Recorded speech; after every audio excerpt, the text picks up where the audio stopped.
bayangkan perawat-perawat itu ya kan, dia datang tengah malam, ya kan, atau dia piket, dia tinggalin anak istri dia, kemudian dia operasi, ya kan, dengan tekanan loh operasi itu, ya kan, di kamar operasi harus steril segala macam. Iya, betul, Nah, betul. dengan tekanan, nah, terus nggak dibayar. Iya. Nah, terus itu logikanya gimana? Ya kan? Masa kita mau disuruh kerja yang baik, senyum, gaji nggak ada, harus totalitas, ya, gaji nggak ada, terus gimana? Apa anak istri disuruh ini puasa? Iya. Ya kan enggak. Jadi yang kita minta itu hak kita. Assalamualaikum kaum, di edisi ini kita kehadiran tamu spesial, yaitu dokter spesialis bedah. Tapi bukan isi kepala ya. Yaitu Dokter Arif. Ya. Oke, assalamualaikum dok. Waalaikumsalam warahmatullahi wabarakatuh. Ya, ini kan lagi rame nih dok ya, sampai Dokter Arif ini diwawancara sama TV nasional, TV One ya, tentang terkait permasalahan yang ada di Rumah Sakit Umum Daerah Subul Salam. Jadi kita ingin tahu lebih banyak lah nih, ingin dengar lebih banyak gimana sebenarnya kondisi di Rumah Sakit Umum Daerah itu. Tapi sebelum ini saya boleh nanya-nanya ini dulu nggak, profil Dokter Arif ini? Boleh, silakan. Bebas. Bebas ya. Bebas. Asal usulnya dulu dari mana dok? Ya, saya ini putra daerah. Oh gitu. Ya, saya putra daerah. Saya kelahiran Runding. Nah, kelahiran Runding. Umur 4 tahun ikut orang tua. Ya. Ibu saya asli Runding juga. Kami keluarga besar dari Runding. Ayah ibu Runding. Ibu. Ayah saya Singkil. Ayah saya asli Singkil, ibu saya Runding. Kami keluarga besar di Runding. Cuman karena ayah pindah menjadi dosen di Banda Aceh, umur sekitar 4 tahun kami pun pindah ke Banda Aceh. Di Banda Aceh mulai TK sampai S1 itu saya selesaikan di Banda Aceh. Di Banda Aceh. Nah, cuman pada masa-masa kadang libur itu kami pulang ke Runding. Ke Runding. Masih ada nenek dulu ya? Oh, masih ada nenek. Masih ada nenek. Waktu itu ya Subul Salam ini nggak begitu ini ya. Iya. Jadi itu asal usul saya. Jadi kalau ditanya ini saya ini kalau apa ya namanya orang dalam lah saya. Iya. Orang dalam lokal asli. Orang lokal asli. Berenang bisa lah ya? Oh, insya Allah berenang. Soalnya saya tuh di Laya Suraya, Sungai Runding itulah saya dulu. Udah pernah nyebrang nggak? Kalau nyebrang kayaknya saya lupa ya, karena masih 4 tahun. Cuman diajarin sama Tok, sama kakek itu kami memang berenang pinternya di sungai. Karena saya ingat dulu masa-masa main-main dulu di Runding itu nggak hebat kalau masa-masa itu ya dulu nggak nyebrang. Iya. Dan saya ada tulisan saya memang saya nulis itu khusus Runding. Ada. Saya tulis kemarin sempat di Facebook, sempat dikomentari oleh almarhum Sekda dulu, Mak Daman Huri ya. Ya. Dia kan juga Runding. Ya. Jadi ya saya pikir ya saya kembali ke asal lah ya. Kembali ke laptop. Kembali ke laptop. Terus ini udah berapa lama nih kerja sebagai tenaga medis di sini? Kalau di sini saya mulai 2019. Berarti ini masuk 4 tahun ya. Iya. Masuk 4 tahun lebih lah. Iya. Kan saya sekolah dulu. Jadi dulu kami seingat saya itu PNS tahun 2009 ya, di sini pertama sekali pemekaran Pemko. Jadi saya adalah PNS pertama pemekaran Pemko. Di bawah itu Pak Itam saya itu. Oh iya, Pak Itam. Pak Itam. Kemudian setahun saya di sini, kemudian sekolah. Kebetulan saat itu saya kerja di BRR. Badan Rehabilitasi dan Rekonstruksi Aceh, Regional 5 di Singkil. Saya kemudian saya dapat info itu, ternyata ada beasiswa untuk 5 orang pendidikan spesialis dari BRR. Saya teringat sekali itu. Saat itulah saya coba memobilisasi kawan-kawan, ya, memobilisasi kawan-kawan, bagaimana supaya Subuh Salam ini bisa mengirimkan putra-putranya untuk pendidikan spesialis dan nanti balik kemari. Saya teringat kali dulu, saya ketemu sama Pak Salmudin, Pak Itam itu saya bilang, Tam, Iko ada peluang beasiswa untuk 5 orang pendidikan spesialis. Bayangkan Iko, kalau tidak dimanfaatkan, tidak ada spesialis kita besok di apa? Di Subuh Salam. Nah, jadi manfaatkan. Cuman syaratnya harus ada rekomendasi dari wali kota. Ya, kebetulan Pak Itam waktu Saya bilang. padahal RSUD kita belum ada. Belum ada. RSUD belum ada waktu itu. Tapi Bang Arif udah mikir ke situ. Jadi waktu itu saya teringat karena saya memang di BRR dan saya tahu anggaran beasiswa itu kan. Langsung Pak Itam waktu itu teringat saya, Pak Itam langsung bilang, tulis saja siapa yang nanda ikut, biar Pak Itam tanda tangan. Kan? Siapa aja yang berangkat waktu itu? Waktu itu saya, Parwis, ya, Dr. Rizdi, Dr. Diva, Dr. Afnita, 5 orang kami.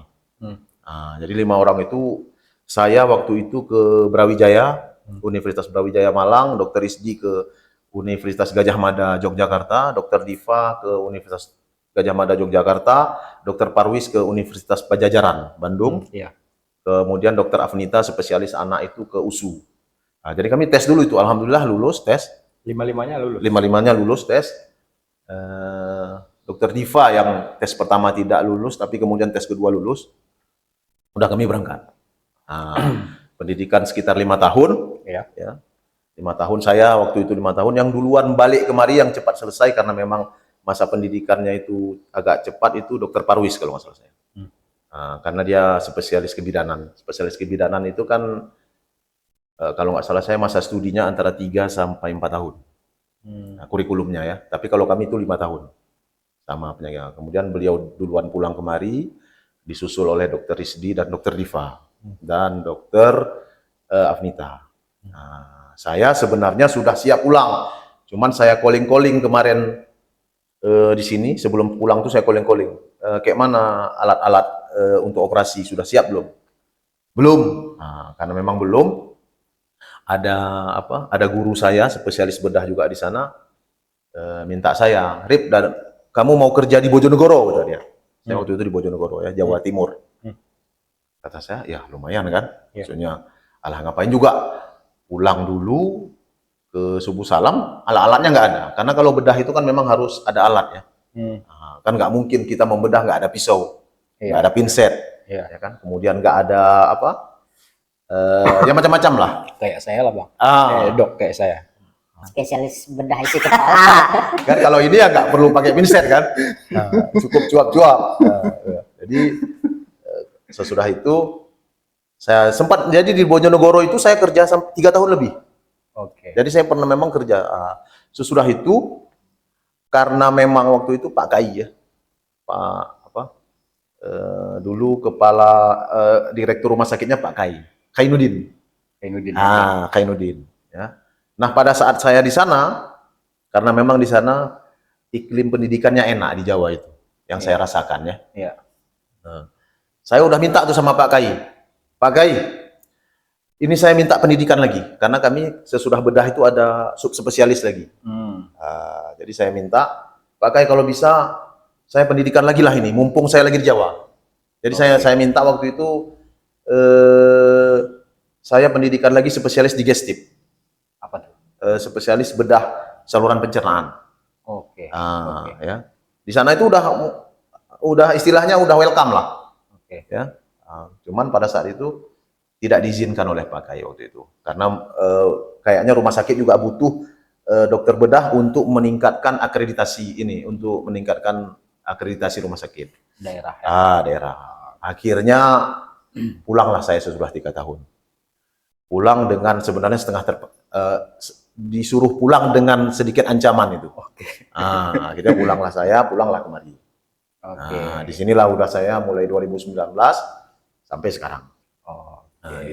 Gitu ya. Ini Dok, mengenai ini ya, kita masuk ke permasalahan ya. Yang kemarin sempat rame juga, itu disidak oleh eksekutif dan juga pihak legislatif. Kita udah sama-sama tahu lah masalahnya itu tentang insentif ya, Ya, tenaga kesehatan dan tenaga pembantu lainnya. Solusinya sekarang gimana, Dok? ya kami kan tuntutan kami itu eh, insentif itu harus cair ya. Itu tuntutan pokok kami itu cair. Tetapi sekarang kan karena memang katanya anggaran tidak ada, dan saya pun beberapa kali komunikasi dengan teman-teman yang mengerti anggaran di provinsi. Nah, ya memang kata mereka kalau anggaran nggak ada ya mau gimana nggak bisa juga katanya. Ya tentu kan tuntutan utama itu kalau nggak bisa kan ada tuntutan kedua. Jadi kemarin karena tuntutan utama itu kemungkinan agak sulit, hasil kita musyawarah sama-sama spesialis itu, ya setidaknya ada tuntutan kedua yaitu Pemko itu membuat ini surat komitmen. Ya, surat komitmen. Jadi surat komitmen itulah yang sudah dibuat, ditandatangani di atas materai. Sudah ditandatangani. Sudah ditandatangani di atas materai, dan itu menurut kami ya itulah pegangan kami. Walaupun memang uangnya belum cair, jadi jangan dipikir oh uangnya sudah cair, enggak. Oh berarti selesai dalam artian yang di berita saya baca itu ada kesepakatan ya? Ada kesepakatan sesuai dengan surat komitmen yang sudah dibuat. Oke, surat perjanjian lah ya. Ya, Saya ada terima juga ini, Dok. Ada 5 poin, Dok ya, surat pernyataannya. ya ada 5 poin yang kita konsep. Oh, Yang kita konsep itu ada 5 poin, tapi ya hasil win-win solutionnya tinggal 4 poin. oh dihapus 1 poin. Dihapus 1 poin. Poin kelima itu dihapus, tapi saya pikir itu tidak mengurangi makna dari surat itu sih. Yang penting surat itu sudah ditandatangani dan kita pegang. Mudah-mudahan sesuai isi surat itu apa yang kita tuntut akan dicairkan. Oke, berarti ada total 4 bulan ya sekarang ya yang belum dibayar. 2023 itu 4 bulan untuk insentif spesialis dan dokter. 2 bulan untuk CS dan lain-lain. Jadi total kalau tidak salah saya itu mungkin sekitar 3 sampai 4 M ya kalau dicairkan untuk 2003 ini. Oke. Tapi ini 2023 ya. ya, tapi ini bukan kejadian yang pertama ya, Dok ya. Bukan. Karena sebelum-sebelumnya para tenaga medis di RSUD juga udah pernah mogok juga. Ya. Memang ini yang kedua, mogok yang kedua. Mogoknya yang kedua. Mogok yang kedua. Permasalahannya sama juga. udah sering terjadi. Yaitu 2 kali, berarti 2 kali. Nyaris 3 kali. Oke. Nyaris 3 kali. Nyaris 3 kali. Yang pertama itu dengan diplomasi alhamdulillah clear. Oke. Ya. Itu tahun 2022 Desember kalau nggak salah saya. Oke, akhir tahun 2022. Kemudian yang kemarin yang September 2023 mogok pertama ya. Mogok pertama itu katanya cair. Ya memang cair, tapi dari 5 bulan cair cuman 2 bulan. Oh, gantung 3 bulan. Gantung 3 bulan. Nah, 3 bulan yang gantung itulah masuk kemari. Ke 2024. 2024 ini. Oh gitu. Kemarin. Ini masih sambungan yang 2023. Sambungan 2023 kemarin. Oh gitu. To be continue rupanya. Oke. Kayak film. Saya bacakan ini, Dok ya. Surat pernyataannya di poin keempat itu pembayaran akan dilakukan paling lambat bulan Maret 2024 dan dibayarkan penuh dan sekaligus dengan insentif tahun 2024. Ya. Itu pernyataannya.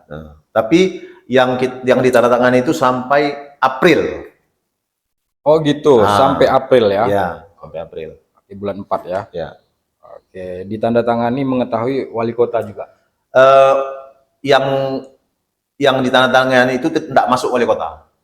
Jadi kemarin memang kita usulkan kalau bisa ada mengetahui wali kota, tetapi hasil ya win-win solusi itu wali kota nggak masuk. Oh gitu. Kalau ini Pak Sekda. Semua yang Sekda, kemudian Kaban, pokoknya yang tertulis di situ itu tanda tangan semua. Oh, ada kepala Bapeda, inspektorat dan juga kepala ya keuangan ya. Tanda tangan semua. Oke, udah aman nih dok. Ya, insya Allah aman. Mudah-mudahan ya kita berbaik sangka khususan. Ya. Tapi karena kayak saya bilang tadi ya, karena kita ini korban PHP atau korban prank ya, kita juga masih takut-takut ini. Ya kan? Masih ada was-wasnya juga. Ini kan udah diteken nih dok sama pejabat-pejabat hebat kita lah di kota ini. Ya, mudah-mudahan ya kan, mudah-mudahan kita berharap bisa clear. Cuman kan menunggu ini kan ya seperti sebelumnya juga dikasih tahu ini bakal cair, tapi ternyata nggak cair kan kayak gitu. Nah, mudah-mudahan komitmen ini sama-sama dijaga supaya kita juga nggak was-was. Karena kalau nggak dijaga ya berat juga ya kan. Oke. Ini kemarin juga ada bikin, saya nggak tahu ya, sama tenaga guru kemarin ada bikin komitmen juga atau gimana?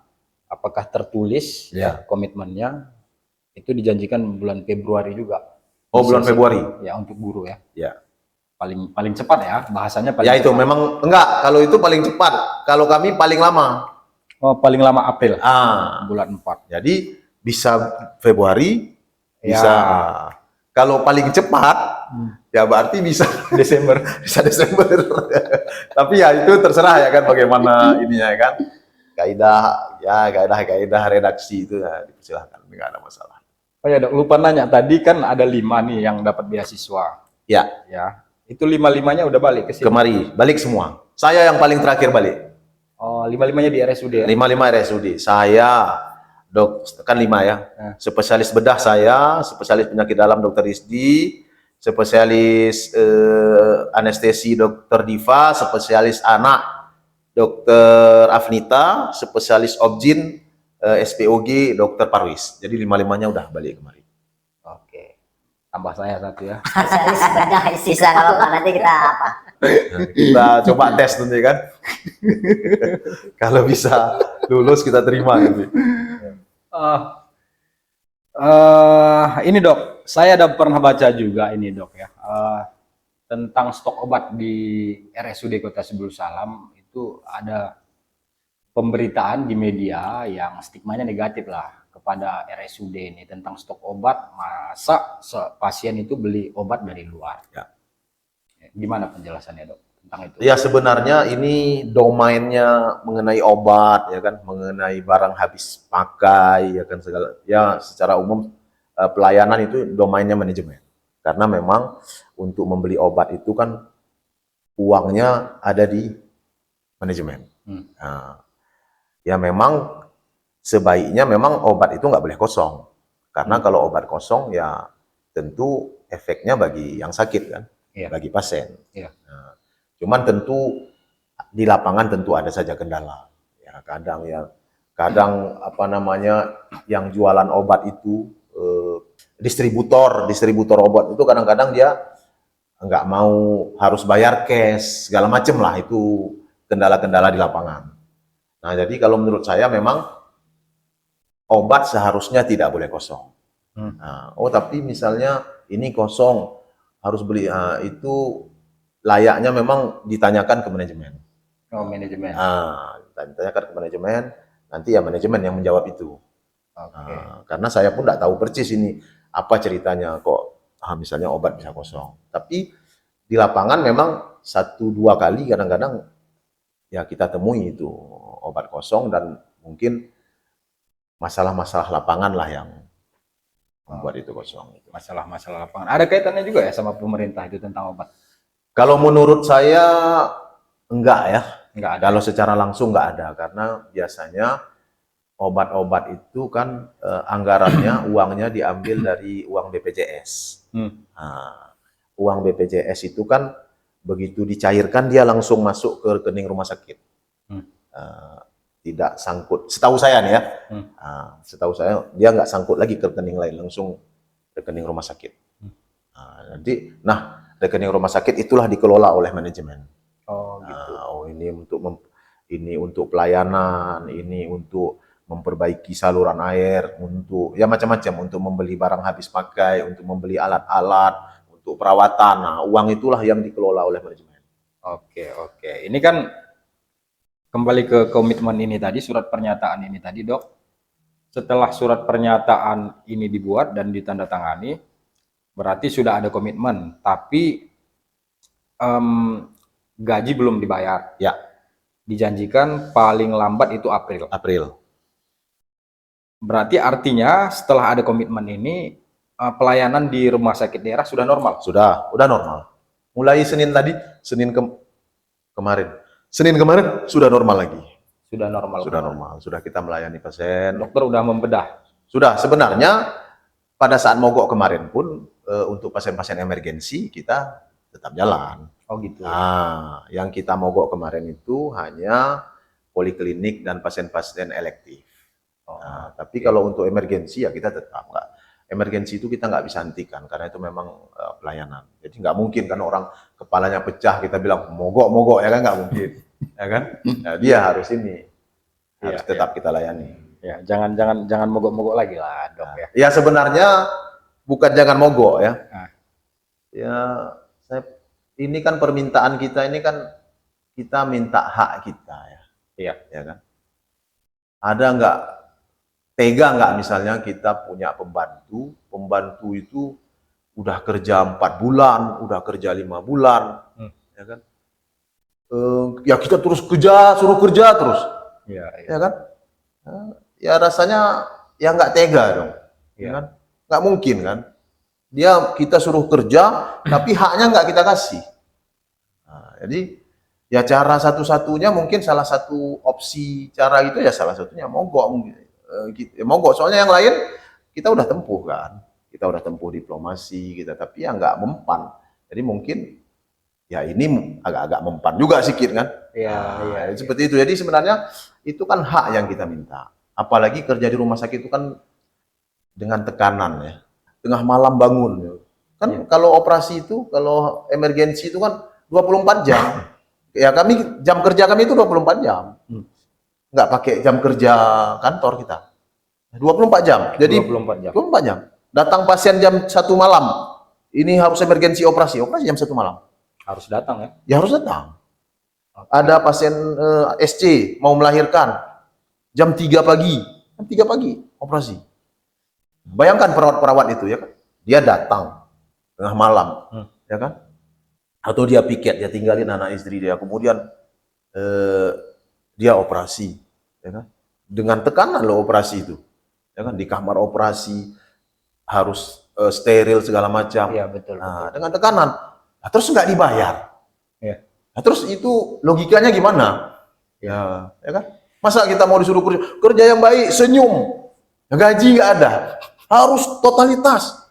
Ya, gaji nggak ada, terus gimana? Apa anak istri disuruh ini puasa? Ya kan enggak. Jadi yang kita minta itu hak kita, bukan bonus. Cuma hak, betul. Hak itu yang kita minta. Ya saya pikir wajar lah kita minta hak. Oke Dok. Ini terakhir pertanyaannya Dok. Kalaulah misalkan tuntutan para dokter dan tenaga kesehatan lainnya ini di bulan April nanti juga tidak terrealisasi, apa langkah selanjutnya yang akan dilakukan? Yang pertama kita ini ya melihat komitmen itu, sebenarnya komitmen itu udah ada hitam di atas putih. Jadi secara hukum surat itu kuat. Nah, ya. Jadi kalau tidak diindahkan ya kita udah siap-siap memang untuk aksi berikutnya, misalnya menempuh jalur hukum. Nah, walaupun agak rumit mungkin ya. Agak rumit, buang-buang energi, capek nggak dibayar. Ya, itu. Ya. Yang kedua mungkin ini sekedar intermezzo aja. Memang kemarin sempat berkembang, ada beberapa teman itu ya kalau gini-gini terus mendingan ngacir aja. Apa tuh ngacir? Ngacir itu ya mengundurkan diri. Oh gitu. Ya kan. Walaupun itu kayaknya agak sulit ya, tapi ada beberapa daerah pernah spesialis itu beberapa orang yang mengundurkan diri. Ya karena memang kan nggak nyaman. Kita bekerja di daerah yang ya agak terpencil ya, walaupun nggak terpencil. Memang kota ya, tapi kan daerah. Nggak nyaman kita bekerja tapi hak-hak kita nggak dibayarkan kan. Ya. Nah, kalau berkaca pengalaman saya di Bojonegoro itu ya secara finansial jauh lebih. Secara finansial loh ya, jauh lebih enak di Jawa memang kalau kerja. Makanya dokter-dokter itu spesialis itu kadang-kadang ramai ke Jawa dia.